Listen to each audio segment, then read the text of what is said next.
Well, now I would like to invite Shabir Motorwala to the stage. It is time for our keynote speaker, and he will introduce him. Assalamu alaikum. Good evening. We saw the future. This country, this community is going to go through FIU. Now we got to go to the past. We learn from the history to make sure that we get a proper future. And the keynote speaker today, he is a CEO for History Miami Museum. Mr. Ortiz, as a business leader, he led Bank United, the SunTrust company. He chaired Greater Miami Chamber of Commerce. After a successful business career, he devoted himself to art, culture, and civic work. He co-chaired the United Way fundraising campaign. And I'm sure we can ask him that after he saw the UHI Community Care Clinic, maybe United Way can join with us to help in our work. It is my great honor to ask Mr. Ortiz to be tonight's keynote speaker.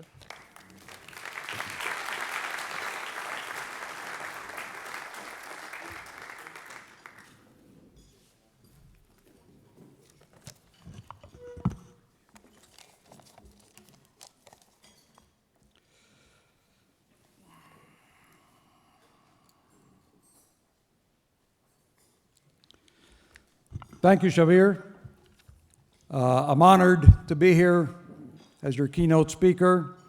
Congratulations to the honorees, well deserved. A little bit of background. It was about a month ago, my friend Mohammed Shakir approached me about being your keynote speaker tonight. When he did that, I did what most all of you do. And I took out my calendar, and here's what I found this weekend. It was the opening of our map fair at History Miami, the largest in the world. Friday afternoon, we were to open up the event. Friday evening, our dinner. Saturday, we had a wedding to go to. Sunday, closing event of map fair, and the closing dinner. As I'm thinking, how in the world do I say no to Muhammad, who can be very persuasive? He is telling me about the mission of Cosmo.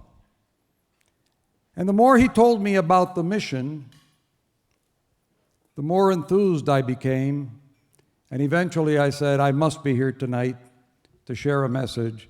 So Muhammad, thank you for thinking of me.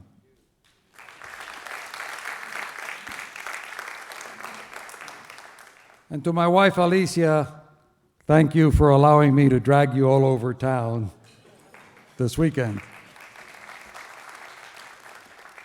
And you see, for 40 years, I was a banker. And in the day-to-day work of a banker, your focus is the next deal, the next closing, how do we structure the next credit. I suspect the attorneys in town are worried about your next trial, your next case, your next contract, the doctors, your next patient, the business owners, your next client, your next opportunity. And as we're building this great community that we call Miami, we are so busy making history that we never take the time to reflect on what we're doing in a very, very young community, a little bit over 100 years old. In comparison to other cities in the world, we're not even babies, we're infants. And we're making a lot of history. In this new role as CEO of History Miami, I have the opportunity to reflect on what we're doing. And I had a wonderful opportunity, literally, the first week I started this job. And I got a great perspective that really started opening my mind to what Miami was all about. And I'd like to tell you it was great research, but it was just pure luck and a good friend and good timing. I was at an event, and many of you know Arthur Hertz. Arthur Hertz is a longtime Miamian. He was a former executive with Wometco Enterprises. and the founder of the Seaquarium. Now, Arthur, God love him, wonderful man, very civically involved in virtually every important organization of Miami, but he can be a little rough at times. And he knew I had retired from the bank. And as he greets me, it's, "So Ramiro, what are you doing nowadays?" I said, "Art, hold on to your hat. Just started as president at History Miami Museum." And he looks at me. He says, "So what in the world do you know about running a museum?" I said, "Nothing. But I know how to run an organization, I know how to promote an organization, and I think this is important." And I know he's just getting started. And he looks at me and he says, "You know, you are the right guy for this job," but he's just winding up. And he says to me, "About a month ago, I was at a chamber event, and this young Cuban girl came up to me and said, 'Mr. Hertz, before the Cubans got here, Miami was just a little blue-collar town.'" And he's just winding up. And he says, I turned around to her and I said, "Young lady, you got a lot of history to learn." And as he's saying that, I start laughing. And he looks at me like, "What in the world are you laughing at?"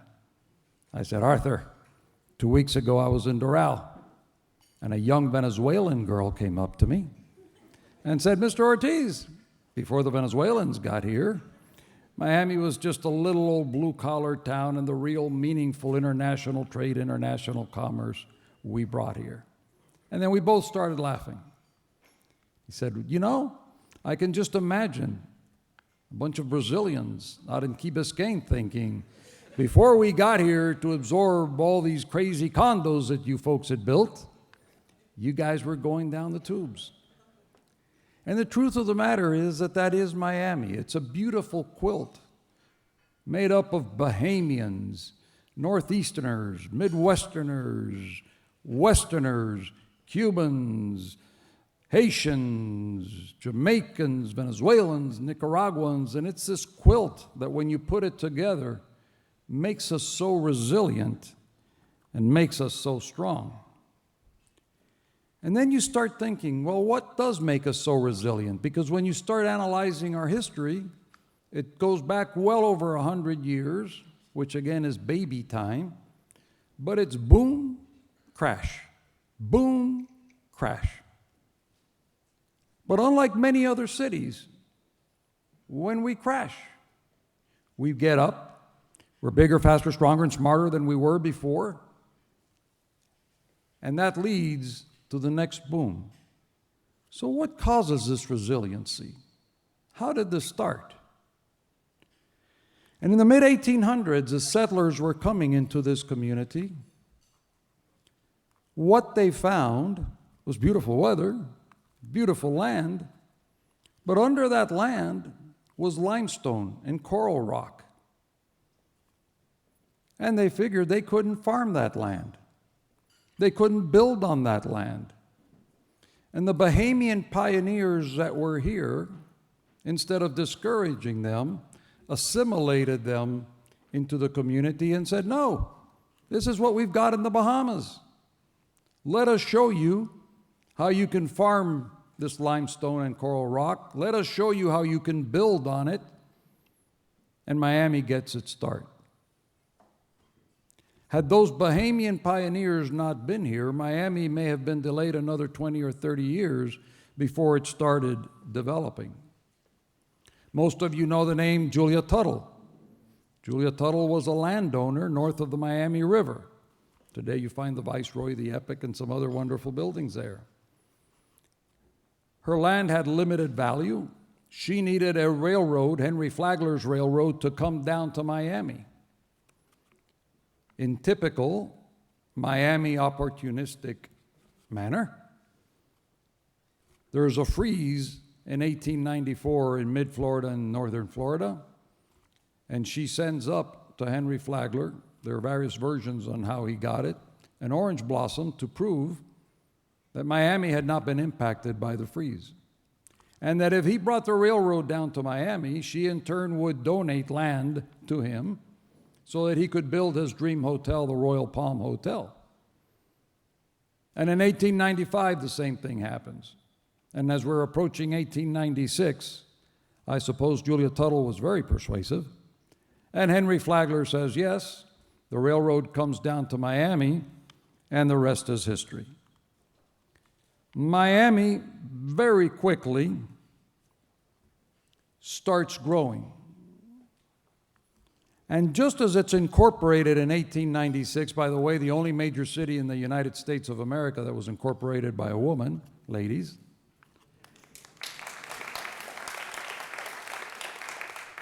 In 1896, the business district burns down. 1897, it's followed by a major yellow fever. 1900, the business district burns down again. It looks like Miami's going to be finished before it starts. But this resiliency, this ability to reinvent itself, surfaces. And Miami attracts folks from the Northeast, from the Midwest, from the West Coast, and we assimilate all those different cultures together. And Miami becomes the playground for the rich and famous. You think we had a major real estate crisis back a few years ago? In that real estate boom of the very early 1900s, properties were never even taken in possession. Deeds were flipped, not even properties. And Miami is booming. It's the playground of the rich and famous. If you were a famous actor, a famous politician, a famous industrialist, you were in Miami. Cities like Miami Beach, Coral Gables, Hialeah, Miami Springs were developed. And then, just as we're growing, the 1926 hurricane hits us. And that's followed by the Great Depression, which hits us disproportionately earlier and disproportionately harder. The playground is done. It's over. But this resiliency of Miami surfaces again. And the city leaders reinvent Miami with the concept that you can't be a major city just as a playground, but that you got to have sustainable industry and sustainable economies. And major airlines are born. A major airline industry surfaces out of Miami. Pan Am, Eastern, National, major maritime industry, the Art Deco hotel industry. The infrastructure is set. Miami becomes a major training ground for World War II. And after World War II, the veterans come down, and once again, Miami is on the growth. And different cultures are assimilated. Miami becomes the magic city. And it's a good thing that that infrastructure was built, because in 1959, you had the Cuban Revolution. Now think about this. Overnight, in 1959, overnight, every single day, 1,000 refugees come to Miami. I know, I was one of them. As that refugee influx is coming to Miami, people of a different race, different culture, different language, Miami assimilates those immigrants. And over a period of time, those thousands of refugees become thousands of small businesses. The population more than doubles. And the stabilization starts taking place as those businesses come together. And approaching 1980, we feel pretty good about ourselves. Miami Dolphins have won the Super Bowl. Miami's on the growth. Life is good. And 1980 hits us. Overnight, the cocaine cowboys, the Mariel boat lift, McDuffie race riots, Dadeland shootings. The cover of Time magazine says Paradise Lost. It's over. My business career was getting started at the time in a meaningful way, and I had second thoughts. Do I want to develop my career in Miami? Miami is done. No, sir. The resiliency of Miami surfaces again. We reinvent ourselves out of those difficult times. Greater Miami Convention and Visitors Bureau surfaces. The Beacon Council surfaces. And Miami starts growing again. And there are influxes of refugees coming in from Latin America. And all of those different immigrants are assimilated into our culture. And things look pretty good as we're entering the 90s. And as a banker, I can tell you that economy was booming at that time. And all of a sudden, late 80s, early 90s comes. And we have the S&L crisis. And literally, think about this, literally in a very short period of time, I'm talking 8 months, Eastern, Pan Am, Southeast Banks, and National Airlines crash. Think about the immediate unemployment that happened. And just as we're beginning to get our hands around that, the devastation of Hurricane Andrew hits us. We are done. And I remember, David, and I'll never forget this, the day after the hurricane, and boy, you guys at the Herald really hit it. Picking up my Miami Herald and seeing that big headline, "We need help." The brilliance of that simplicity in that headline will stay with me for the rest of my life. And Miami starts reinventing itself. And United Way develops job banks, helping people to build up resumes and pairing up employers with people looking for work. And the Greater Miami Chamber of Commerce develops also job banks. And Miami, that resiliency reinvents itself. And Miami's on the way up again. We will rebuild an organization led by Alva Chapman and Ray Good and others. All of a sudden, Miami is on its way again. And everybody wants to come to Miami. And Miami is attractive to Europeans. Other South Americans come in. And again, Miami welcomes all those different cultures, different languages, and all of that assimilation takes place. And we're on our way to the next boom. And 2008 hits us. The crash. And I'll never, ever forget, this must have been first quarter of 2010. Many of you know Ron Sheffield. He's the president at Esslinger Wooten, major real estate firm. And he and I were having breakfast that morning, and we both walk into the restaurant. We both had the Wall Street Journal under our arm. And the headline was, Miami has a 12 to 15-year supply of condo inventory. It'll be a minimum of 12 years before that's absorbed. And I remember we just both sat there and looked at each other. And I remember saying, "Ron, what do you think?" And he looks at me and says, "I don't know, Ramiro, what do you think?" I'm saying, "I don't know, Ron, what do you think?" And we went like that for what seemed like 20 minutes, and of course it was probably 3 seconds, but it felt like 20 minutes. Remember at that time, the journal was saying 10 to 12 years for that absorption to take place. By 2013, early 2013, there was a 90-day inventory. Mid-2013, 60-day inventory.